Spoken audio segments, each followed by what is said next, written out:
what an extraordinary person to kick off this day of collaboration and exchange of ideas. And we would really love today to hear from you in terms of your insights into priorities around giving, strategies, and of course, as we were talking earlier, lessons learned. I think that true philanthropy comes from the heart of yourself. And growing up as a poor girl, I mean really poor, not just not having wonderful economic circumstances or material things, but literally poor, like no running water kind of poor. And having education being the road to freedom for me. My grandmother only finished 3rd grade, but taught me to read the Bible, so I grew up knowing how to read and put myself in the position of, by the time I got to kindergarten, I knew all the biblical names from the Christian Bible. So I had a central moment growing up with my mother in Milwaukee after leaving Mississippi. My mother had said there would be no Christmas that year, and therefore there would be no Santa Claus. And I remember being embarrassed about having to go to school, because we all know that the Christmas, the holidays, is about going to school and saying what you got, and I got this. And so I was embarrassed about what I would tell, what would my story be. I wasn't so worried about not getting anything. I was worried about what the story was going to be for what I did or did not get. About midnight that night, Christmas Eve, some nuns showed up at our door. 3 nuns carrying baskets of food and toys for my half-sister and brother and myself. And I remember feeling relief. I felt not joy, but relief. And a sense of wonder that somebody who didn't know me would be able to figure out where we lived and come to our house with a turkey and food for Christmas, and managed to bring a Tammy doll for me, although I'd been wishing for Barbie. I never forgot that moment. And years later, when I was contemplating how I wanted to use my own resources, I thought about those nuns. So my first venture was to go to South Africa and to be able to do for other children, to create that experience that I'd felt for myself, that sense of wonder that somebody cared about me who didn't even know my name. Because I know that for me, it was more than the toys, it was more than the food, it was that somebody reached out and literally the energy of them touched the heart of me. So I wanted to do that. I also knew what a big role education had played in my life. And I always knew from the beginning of my success that I would have to find a way to give back. That's just a part of the way my grandmother raised me, that to those who much is given, much is expected. She never lived to see how much was given, but I was, taught to give back. So I started out and made a lot of mistakes, because I think all of us go through the process of figuring out the difference between charity and true philanthropy. I made a lot of mistakes because I wanted to give. The heart of me knew that I wanted to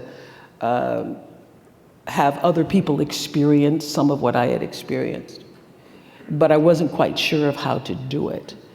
So I made a lot of mistakes based on emotional giving. Now, when you look at opportunities, what's the lens you use to identify where and how you want to give, whatever the resource is? Well, people refer to me as a brand now, the Oprah brand. I never knew what a brand was when I first started out. I didn't even know what that was. I became a brand by making every decision flow from the truth of myself. Every choice I made for every show that was going to be on the air, I made based upon, does this feel right? Does this feel right? Does this feel right? And I do the same thing in terms of my philanthropic efforts. It's where do I feel that I can have the most impact or or do the most good. I had the great benefit of when we had done Christmas Kindness, which was truly an emotional decision. I want to go to South Africa. Hi. I want to go to South Africa, and I want to do for all of these kids what someone had done for me. I ended up being invited by Nelson Mandela to stay at his home for 10 days. And I was at first very intimidated because I'd said to my partner, Stedman, oh my God, what are we going to talk about? I don't know what I'm going to talk about. For 10 days and 10 nights in Nelson Mandela's house. And Stedman said, why don't you try listening? And, oh, that's a marvelous idea. So when we were talking one day in a conversation, and we got to the point where we were comfortable enough to sit in silence, that's how you know you made it. You can be in a room and don't have to say anything. We were just in the room reading the newspaper and started a conversation about what was in the paper, poverty and how to change it. And I said, the only way to change poverty is through education. And one day I would like to build a school in South Africa. And he said, you want to build a school? Got up, called the Minister of Education, and by that afternoon I was in a meeting talking about building a school.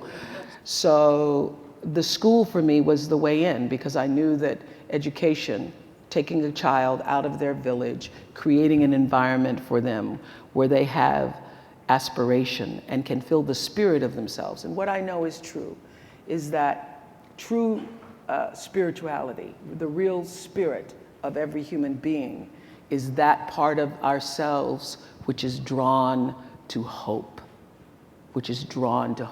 And every one of us has that thing inside of us, that spirit that is drawn to hope. And that's what I wanted to do, was to create an environment where girls, and I chose girls because I am one, have been one, understand that, don't know nothing about boys. And I wanted them to feel the strength and power of hopefulness, that you can do and be and fulfill the possibility of your creation. So that's why I do what I do. I know you're going to ask about the crisis at the school. Devastating to me when, after setting up this school, there was one of the dorm parents was involved in sexual abuse. She was later acquitted, but I still believe the girls. First of all, never in all of my wildest imaginations in preparing for the school, we thought of everything, including knowing how devastating the crime situation can be in South Africa, electrifying all the fences around the borders and making sure that men were off the campus by a certain time at night.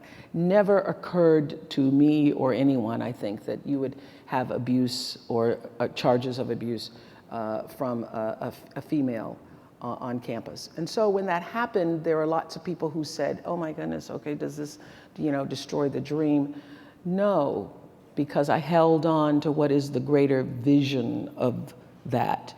What it taught me is that what everybody else in this room has had to learn or will learn, that the real key is not making emotional decisions, as I did with, I want to build a school, I want to help girls like myself, but starting with the infrastructure and the leadership that can sustain it long term. I think that's where the biggest mistakes have been made, particularly in Africa, is people have really hopeful ideas and they have really, altruistic visions, but if you don't create the system and put in the infrastructure and have the leadership, and in many cases you have to, as you know, Melinda, you have to train the people first in order to even begin to create the infrastructure. So we all go in with our big ideas and our great ideas, but if the platform hasn't been laid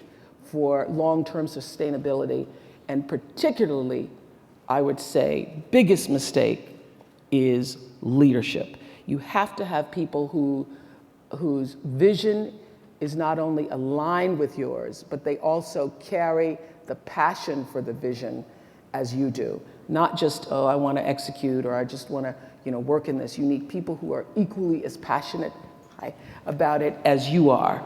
And when you can do that, then you at least have a chance. I was very struck by a quote from you. You said, the greatest thing about what I do is that I'm in a position to change lives. It's the most incredible platform for influence that you could imagine. What's that experience like? Well, I would say this. I think everyone in this room has experienced it to some degree.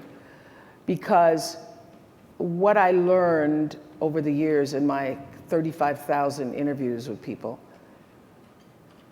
and still counting, is that there's a common denominator in the human experience.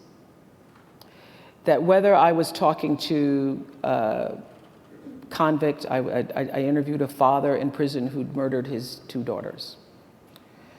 I interviewed a group of women in Texas who'd all murdered their children. I've talked to victims of abuse. I've talked to people who've been through traumatic circumstances in their life, people who've had great victories in their life. I've talked to almost every celebrity you could imagine.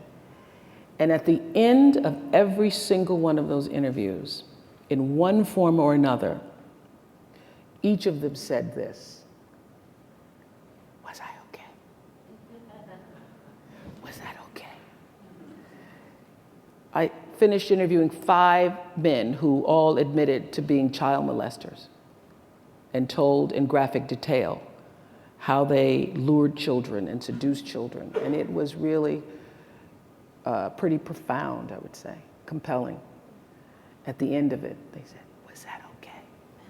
At the end of Beyoncé dancing on stage in all of her Beyoncé-ness, she turned to me and said, was that okay?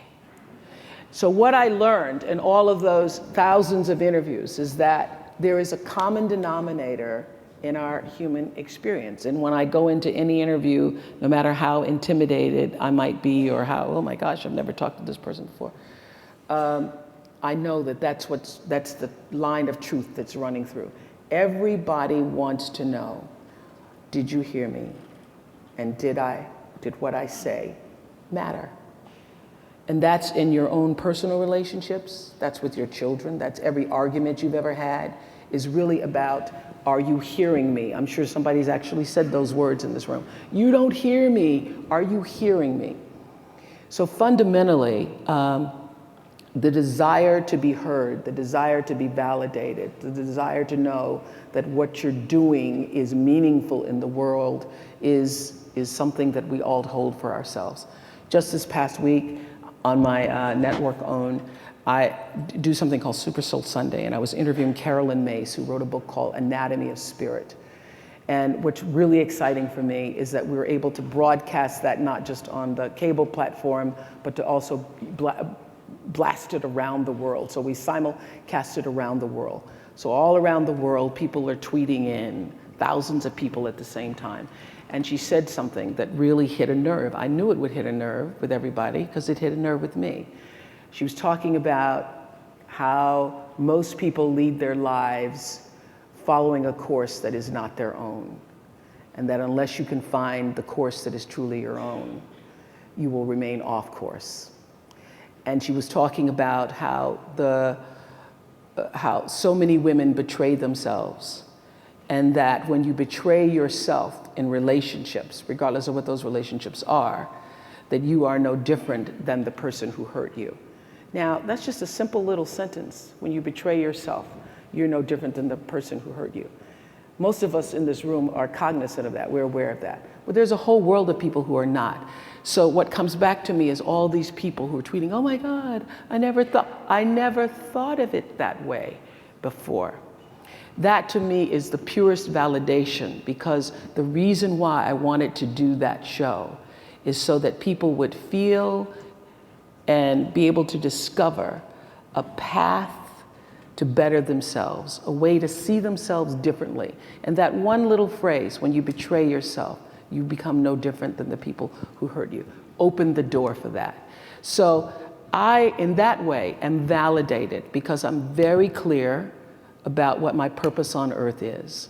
I'm very clear that the work that I do on television is just a way of me manifesting myself as a vessel and a vehicle for the larger energy that I call God, for the larger universal purpose that I call God.